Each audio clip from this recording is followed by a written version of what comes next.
Good evening. Welcome to the next episode, I guess I call it, of the Struggle Well Read Along. This week we'll be digging into chapter 5, which is a very practical chapter in this book. This is where Ken and Josh start taking us outside the book and into practical application and digging into goals and things. So it's actually a really great chapter, like all the chapters have been so far. So I was very pleased with what I discovered in this chapter and the way that they've set up the ability for you to reflect and set goals and, like I said, go beyond what you've read and not just absorb it but actually try to implement it and live it is really great. It's one of the reasons I wanted to dig into this book, is that I kind of understood before buying it that it was going to be more of a handbook to really help you, as opposed to just something you read and then think about and reflect and then not really sure what to do with. So again, if you have any questions along the way, if you're listening after the fact of the recording, you can still put a question in the recording that you are watching, and I will make sure to try to get an answer for you. And I thank everyone who watches and participates. I always appreciate you spending this time with me. And I'd like to dig in right away, as I say, because I don't want to take up too much of your time. But let's look at my first highlight from chapter 5 was these two sentences here. At any moment in our lives, we are presented with the opportunity to choose who we become. We have the choice to look at our old story and decide, that's not my movie anymore. This is a really interesting thing that I have been talking about recently, is this idea of us being on autopilot. And so I like here that they say, at any moment in our lives, we are presented with the opportunity to choose who we become.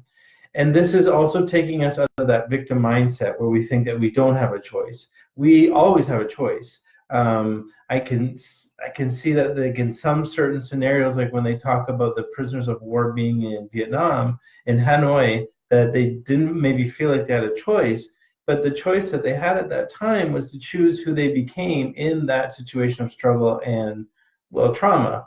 And so this is a difficult but necessary way to think about life. This whole book is digging into some difficult things, but important, in terms of thinking about who we are going to become. We've grown up a certain way. We were trained with our upbringing, with our family, with what we saw, with what we didn't receive, what we did receive. We were trained to think and act and behave a certain way. But now, as adults and after certain traumas have maybe happened, we can choose who we become. And we can look back, and this is another thing I really liked, that we have an old story, and now we can think about that's not our movie anymore, and what would we like the movie of our life to look like, and how can we direct that to happen. This is difficult for me at times. I sometimes feel like the problems around me, the struggles, the things that aren't seeming to fall into place, the puzzle pieces that just aren't appearing or coming to fit together, I feel sometimes like it is out of my control and that I don't really have a choice and that I kind of get stuck.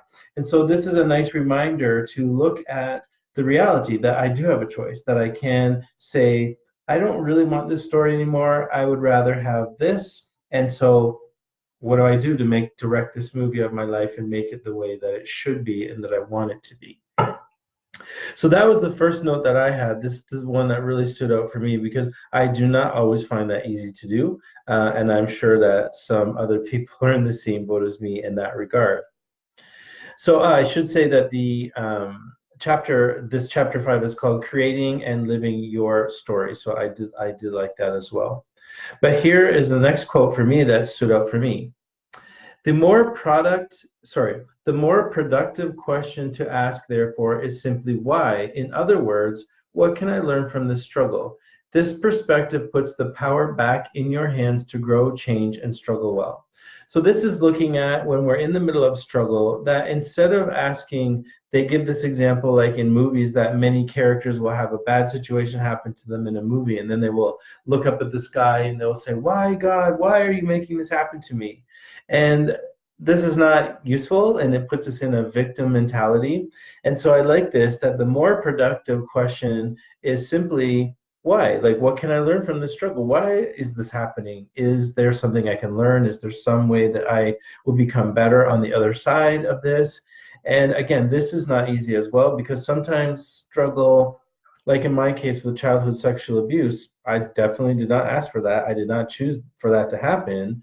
And so to kind of put a perspective on it where I look at how can I take the struggle, the difficulties that have come since then, the mental health issues that I've struggled with, how can I take these things, put them back in my hands so that I can grow and change and struggle well.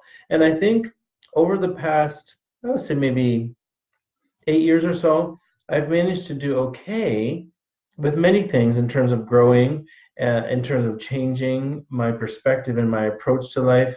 For example, implementing boundaries and doing some what I call tree pruning to get rid of relationships that aren't helpful. But I'm not sure that I always struggle well. I think lately it's been difficult for me to kind of pull myself out of a kind of a feeling or a mood of depression, and to just recognize thoughts as just thoughts. So I've been doing this program with some high school kids on self-care and mindfulness. And one of the things we talked about is that thoughts are just thoughts. And so that when you feel that something might be bad or something upcoming, you have worry that this thing is not going to go your way, it's not going to go well, that to kind of insert in the beginning of that sentence, I am having this thought that.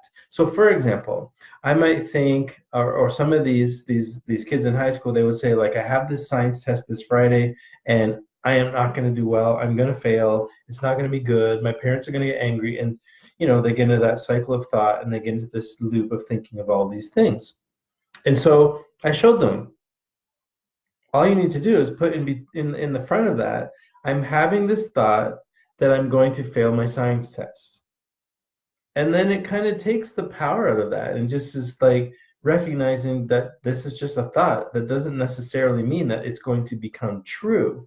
And so that's something that sometimes I find difficult, is to let a thought just be a thought and recognize that it's not reality and that it's just something I'm having and it will pass like a cloud, like in the background. And it kind of depends on what I do with that. So if I think, for example, that let's say I've got a project to do. It's going to be very difficult, very challenging for me. Maybe there's other people involved. And before I even start, I say, this is going to go really bad. This is not going to happen. People are going to not help me properly. I'm going to be ended up doing all myself. I'm going to fail. Like, if I think all of these things, the interesting thing is to put at the beginning, I am having this thought that this project is not going to go well, etc. And then I just recognize, it's just a thought. And so not to waste too much energy on it, especially if it's upcoming in the future, because worry can be such a waste of energy. And so I like this, that they're talking about this perspective of putting the power back in your hands to grow and change and struggle well, and not thinking that these are just things that you can't control, that there's nothing you can do, or saying, oh, that's just me, that's who I am. These are kind of like they're saying in the book, they're kind of cop-outs, right? Like that we can choose to do better, and so why not? And so let me go into the next note that I have, and I see that there are a few of you watching. If you want to comment and say hello, go for it, that'd be great. Another one that I've highlighted here is make peace with your past and recognize that it's no longer your story, it's just a story. You have the opportunity and the responsibility, both to yourself and others, to live a life that authentically reflects who you are and what drives you. So this is difficult for some people, like in my situation, for men, for example, who have been sexually abused as children, for women who have been sexually abused or had trauma in their life, to say to us, make peace with your past. Not easy, right? Not an easy statement, not an easy thing to do. But you also need to recognize that if you can't or you don't do that, it's just going to keep haunting you and going to be like that, like we talked about last week, that rucksack on your back full of stones that you're carrying through life, and it's just not benefiting you. It's making you more tired, it's making you more frustrated, it's making you more exhausted when it doesn't need to. So make peace with your past and recognize that it's no longer your story, it's just a story. And so that's an interesting thing too. And this is one thing I talked about many times when I was facilitating this men's group for men who have been sexually abused, that, it's just a story. It's not who you are. And this, I think, is sometimes why I have an issue with that, the sort of descriptor that they use for people who have been sexually abused, and they call them survivors. And I understand it because I know that there's many people have committed suicide or had drug overdose, etc., because of the lasting effects of trauma from their sexual abuse. But you got to recognize that that's not you. And so that's one of the issues I have with this survivor language, that I don't want to label myself as a survivor, because that's just a piece of who I am. That's just a story of many stories in my life that have created the person that I am in front of you today. And so I like this, that, and you make peace with your past and recognize it's just a story. It helps you to move forward, or to take that rucksack or that backpack of boulders off your back and be able to move forward. And then it says here, you have the opportunity and the responsibility, both to yourself and others. So this is interesting too. I sometimes forget that, and I think that we do that when we're struggling and we're trying to make ourselves a little bit better, that we forget that we're also doing this for other people. Because when we're in the middle of struggling and things are going up and down, and we're kind of outside that sine wave that they talk about, where we're going to extremes, we're probably then hurting and negatively affecting other people. So this responsibility to ourselves and others is a nice addition to the way of thinking about healing and struggling well, that you're also doing this for other people, especially if you have children or a partner, siblings, a spouse. You're probably not always showing up your best self when you're struggling. And so this is a nice thing to consider, is that do this for other people too, not just yourself. And live a life that authentically reflects who you are and what drives you. And so that's interesting too, is this authenticity. I try to be very authentic on these things, and when I show up in front of audiences or when I do workshops, I try not to be fake. I just show up as me. I have faults. I make mistakes. I sometimes say things that are a little bit, oops, a little bit awkward, but that's me. And so I do like that part. I just want to say there's a comment here from Beverly. Hi from SK. Is that Saskatchewan? I'm not sure. And so I like that she's saying hello here, and that she's coming on the broadcast again. So hi, Beverly, to you. If you have any questions or comments, feel free to type them in there. But thanks for joining me again. So now I'd like to just go into my next thing that I highlighted from this great book, because I want to get to the practical piece that they have that I mentioned to you. As I said, chapter 5 is, after going through pretty much the bulk of the book. By the time you're at chapter 5, they dig into the practical stuff of what you can do outside of the book. So another thing there, Josh tells a really interesting story about his grandmother who lived to be 103. And one of the things that he's talking about is her ability to change, her ability to be a lifelong learner right up until the end.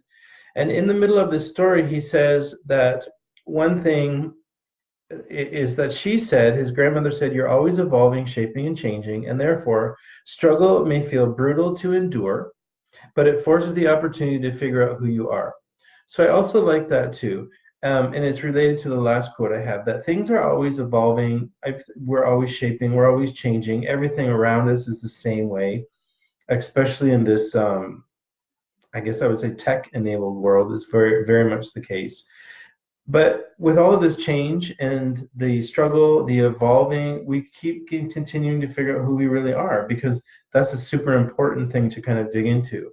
And sometimes we wake up and we don't know, right? And that's fine to not know, because it's an ongoing story. It's an ongoing piece.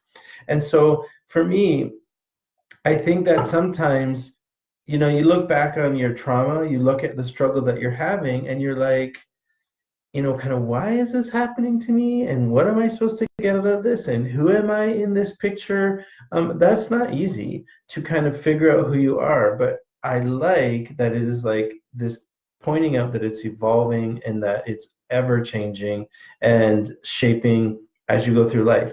Like if you're the same person at 30 and at 50 and then at 60, I'm not sure if that's really the greatest thing, right?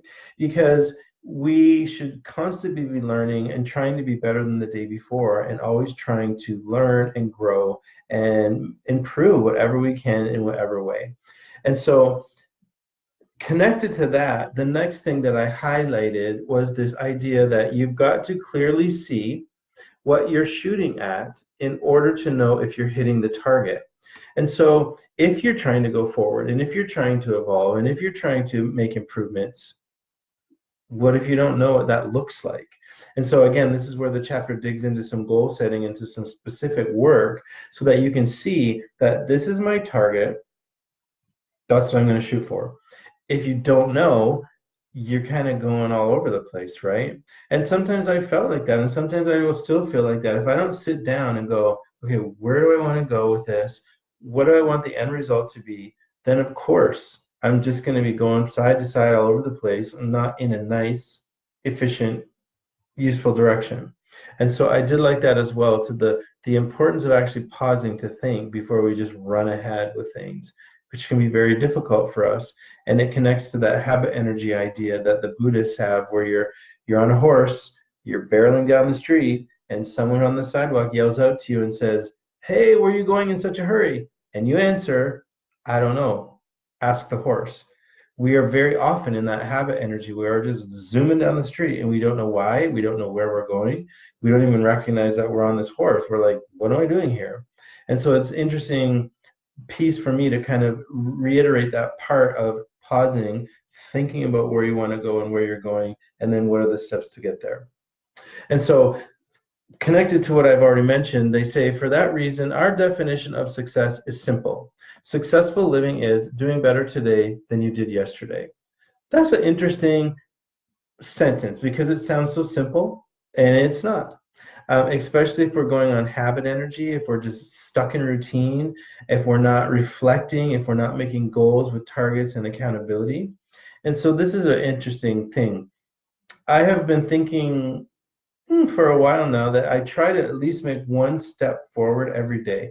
So I might not get like a whole task list done of things or a whole to-do list, but if I make one little step each day of progress, if you think about that, 365 steps later in 1 year, that's significant progress. That's significant growth. That's significant learning. And I think when we frame it that way, it can seem, I think, a little bit more manageable and a little bit more realistic. So that's the way I like to think about it, that there's steps and we make a one little step, a little bit of progress, but over time, this equals quite a lot of progress. And if you think about the times that I'm sure you've probably had, that I have had as well, where there might be a few days or even a week or months that go by where you're not really doing anything, you're not making any steps forward. And you think about that kind of stagnant approach, it's not enjoyable. It's probably when you're not feeling most joyful, you're probably not feeling most motivated, and it's not really helping, doesn't feel healthy. And so I do like this, that if I try tomorrow to be a little bit better than today, great. That's all I got to do. And that can be very simple, right? It can be, I meditated for 2 minutes today. Maybe tomorrow I try three. Maybe I had, you know, one or two vegetables today. Tomorrow I have three. Like, it can be so simple, right? And that's what I like to always kind of remind people, don't make this complicated. It doesn't have to be complicated. And so I think the one thing that I really want to just point out, that they have pointed out, is that it's simple. Don't make it complicated, and just think about a couple steps a day. Now, the one thing that they go into here that is a little bit more, I don't say difficult to share, but is a little more digging in, is that, and I don't know if I can really show it with my little Kindle here, but they dig into key questions for you to ask, like I said, so that you can go beyond the book into real life and make changes and improvements based on what they've already talked about in the previous 4 chapters, and then thinking about goal setting, etc. So I'm going to just kind of finish with this, kind of briefly going over it, because this is something that hopefully, if you have the book, you can really dig into and figure out for yourself. But the things that they're focusing on is your identity, like who am I, and digging into your principles. And Josh shared that when he decided to make a change in his life, that he decided to sit down and think about the principles that he wanted to live by, so that that could be a nice guide for him. So I do like that, to think about that. What are the principles that will guide my decision making, no matter how I feel or what I think, that I will always stick to them? I think that's difficult. Again, these are not easy things to think of, but very worthwhile, because we need those kind of guides, right, to get forward, to go forward. And then thinking about your character, your strengths, And then your sense of purpose. So why am I here? Thinking about your passions and why you feel passionate about these particular things, because we don't want to be aimless, right? We don't want to be just stumbling along without thinking or reflecting. So I do like this. And thinking about what beliefs you have. Like, why do I believe what I believe about the world, and why do I think things are possible? What have I learned from my struggle that I want to share with others? These are the things that I think are so important but difficult to dig into. Sometimes we need to set aside some time and some patience with ourselves and be easy on ourselves if we can't figure it out right away. Because if I ask, let's just grab one of these questions. If I go up to someone like tomorrow and I say, what do you care most deeply about? Does everybody have an answer? Maybe not. And so it's important to think that there's maybe time involved to figuring this all out. And Beverly has said, the challenge for me is to be patient with my progress speed. Same here. I just want to say that's the same for me. I have like a motto or a saying that I've been using for years, where done is better than perfect. And part of the idea behind that for me is that if I accomplish even a little or half or three quarters of something, and it's not perfect, but it's like done, you know what I mean? Um like making a meal. For me, a meal doesn't have to be perfect and like amazingly presented with all these super fresh, great ingredients. If I made a meal and it's done and it's relatively tasty and healthy and it fills me up and it does its job, I'm good with that. It doesn't have to be perfect. It doesn't have to be fancy restaurant quality. And so, in thinking about progress and your speed and being patient with yourself, this sometimes helps me to think about that. Like, I'm getting a little bit further ahead. I'm making a step today. I might not make a step tomorrow, but I might make a step on Friday. I might make another step on Sunday. 3 steps forward in 1 week, for me, it's still progress. So it's not super fast. It doesn't maybe appear to be like I'm changing and improving and growing like within the week or the month, but I'm okay with that, because at least I'm trying to go a bit forward, and at least I'm being mindful and that I'm paying attention to the fact that I'm not moving forward when I'm not. Because sometimes we are completely oblivious to the fact that we're not growing and that we're not trying, and we just go on this habit energy and we're just stuck in routine. And so the fact that you are noticing, I think, that your progress speed is not where you want it to be, at least shows me that you're at least paying attention to this, and that you're aware that sometimes you're not going as quick as you want to, and maybe you have faltered a little bit, but you're aware of it. And the self-awareness piece, I think, is something that is a real gift. Whether like when you're doing meditation, for example, if you meditate or you're doing mindfulness or some breathing, your thoughts will go all over the place, and then you will come back to the breath, for example, or the thing that you're focusing on in the meditation. But the distractions and being aware of them is also being mindful too, because you're paying attention to where your brain is taking you. And so many times we do not.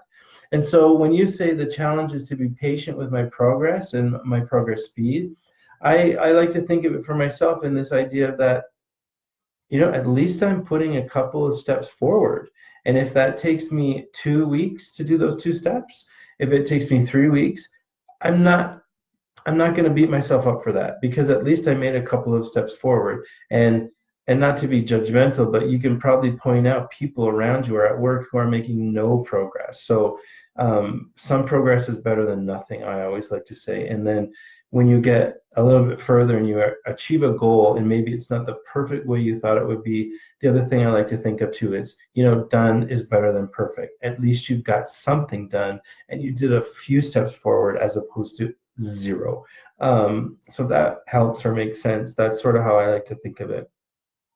And the last thing I want to just point out here, because like I said, in this chapter, it's really digging in, and they have some charts for you to kind of fill out that you can get from the website, strugglewell.com, apparently. They have like the SMART goals for you to think about, and then accountability partner, all that idea, which I think is really smart and really good, because if you're sharing out loud to someone what you want to progress in and they're keeping you accountable, you're going to be much more successful at it than just hoping that you will keep yourself accountable. So I do like that as well. But the other thing here that they're asking in terms of these big questions is connection. Like, where do I belong and who will I serve? So I also really like that. What practices in my life help me struggle well and live well? And who am I with when I feel the most joy? Who are my 3 to 5 closest acquaintances? And who do I feel drawn to support and serve? So I do really like this, that we think about our connection to ourselves and what we believe and what are the practices that help us, but then how are we going to take this and share it with others so that we help them grow as well, and who are we going to serve? And so that's something that I'm really trying to figure out lately, is with all of the stuff that I've been through, with the struggle, with the growth, with the tears, with the anguish, with the journaling, with all that stuff, what am I going to do with it? Like, who am I going to serve with what I've learned and how I've grown, and who am I going to help? And so that's a big question I've had these days, and this read along is part of that answer for me. So I just want to read. I have another comment. I don't want to miss the comments. FYI, Josh, who's one of the co-authors of the book, is joining with Mac and Gunnar in Texas later this week to present All Marine Radio's Post-Traumatic Winning at a Veterans Reunion. Struggle Well is the recommended book. Josh speaks to listeners about what we are talking about tonight so that those attending have a roadmap for a way forward. Oh, that's awesome. That's really good news. I love that they're doing this, that they're helping these people. And like you said, that the people are going to get a roadmap for a way forward. That is so awesome, to make these presentations super practical and not be the kind of like the sage on the stage scenario where you just talk, but you're actually there to help people too and serve them. That's really awesome. And for those of you listening and may be not familiar, the All Marine Radio, I've listened to a few times because you can get it in like podcast form. It's pretty cool to kind of check in and see what that they're talking about and what that life in that world is like for people. So thanks for sharing that, Beverly. Again, that's super helpful information. And by the way, before I go, because time's almost up already again, I just want to let you know that Josh has said, it's not exactly confirmed yet, but he plans to join us on this live broadcast next Wednesday, which is April the 10th.